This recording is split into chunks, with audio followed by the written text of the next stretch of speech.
Nem mesmo Luban poderia imaginar que a estrutura de encaixe que inventou acabaria sendo usada pelos irmãos paquistaneses para unir um semi-eixo quebrado. Isso não seria o mesmo que tirar o sustento dos carpinteiros. Ainda mais impressionante é que, depois de um processo de reparo impressionante, o semi-eixo partido em duas partes conseguiu recuperar o desempenho original de fábrica. Mas como eles conseguiram esse feito? Após uma inspeção cuidadosa, o mestre concluiu que colar as peças com adesivo era inviável e que a soldagem direta não garantiria a resistência necessária.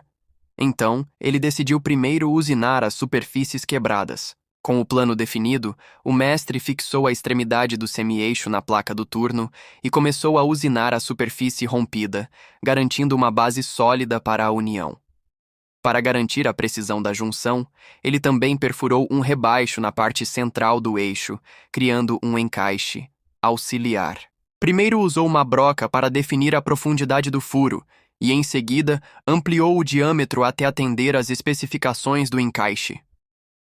Quando parecia que a preparação da flange estava concluída, o mestre paquistanês virou a peça e soldou um suporte fixo no centro da flange. Depois prendeu a flange no suporte da ferramenta e fixou uma broca na placa de fixação do turno. Com isso, transformou um turno comum em uma fresadora improvisada. Ele então fresou um sulco nos dois lados do furo, empregando a tradicional técnica de encaixe macho e fêmea para unir o semi-eixo. Sua habilidade era realmente impressionante. Após concluir o fresamento do sulco, a extremidade da flange estava pronta, e o próximo passo era preparar a outra parte do eixo. O processo foi semelhante ao anterior. Primeiro usinou a superfície quebrada e deixou o eixo liso. Em seguida, marcou a área de corte na extremidade do eixo e preparou-se para criar um rebaixo em forma de V. Esse formato garantiria uma união mais resistente. Após o encaixe com as peças preparadas, surgiu um problema devido ao processo de usinagem. O semi-eixo ficou mais curto. Para resolver isso, o mestre decidiu usar uma barra de aço como peça de conexão. No entanto, a barra tinha dimensões diferentes do encaixe preparado, exigindo ajustes precisos por meio de cortes e usinagem. Assim, ele ajustou as medidas da barra de aço até que se encaixasse perfeitamente nos furos já preparados. Além do ajuste dimensional, o mestre usinou um rebaixo na lateral da barra para que ela pudesse se encaixar firmemente na flange. Em seguida, fixou a barra no turno e moldou uma de suas extremidades em um formato de V saliente, garantindo um encaixe perfeito com o rebaixo em V do semi-eixo.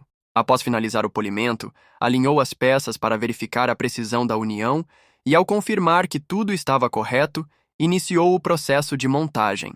Com a peça montada, o mestre fixou o semi-eixo na placa do turno e alinhou os três componentes usando um contraponto para garantir o perfeito alinhamento. Após confirmar que não havia desvios, iniciou a soldagem completa na junta. Depois de soldar, a superfície ficou irregular devido ao acúmulo de material na junta. Para resolver isso, o mestre usou o turno para nivelar a solda até que a superfície do eixo ficasse idêntica à original de fábrica. Assim, o semi-eixo quebrado foi totalmente restaurado, demonstrando a incrível habilidade dos mestres paquistaneses.